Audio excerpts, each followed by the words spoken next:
Bien, monsieur le ministre, madame la sénatrice, monsieur le président du conseil départemental, mesdames et messieurs, mesdames et messieurs, les conseillers départementaux, mesdames et messieurs les vice-présidents du SICOVAL, les maires ici présents, mesdames et messieurs.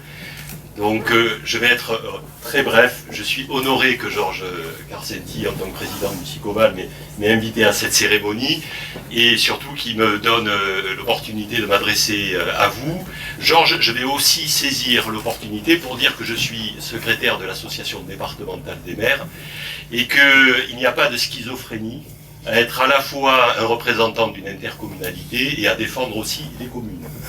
Les communes ne sont pas mortes et j'en veux pour preuve effectivement ce bâtiment. Et d'ailleurs, nous avons aussi SICOVAL longuement réfléchi depuis les dernières élections municipales sur la place du SICOVAL sur notre territoire.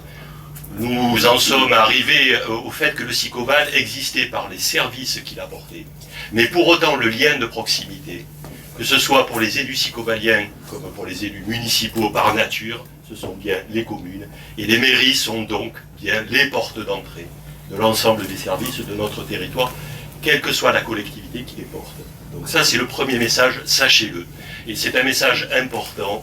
Vous êtes ici naturellement dans la maison commune qui va d'abord porter les services de la commune, mais qui sera aussi et sans doute une porte d'entrée vers votre territoire, ce territoire qui vous appartient, celui du SICOVAL.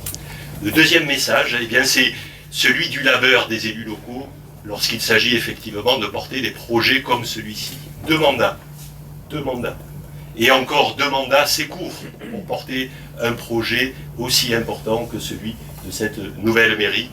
Sachez-le, souvent ce n'est peu apprécié parce qu'on voit souvent les défauts des collectivités, mais sachez que les élus sont à votre service dans la continuité pour pouvoir bâtir de tels projets. Et Georges, donc, je crois que tu peux être satisfait et donc je pense que vous vous associerez à moi pour féliciter effectivement tout ce travail réalisé ici sur Pêchabou.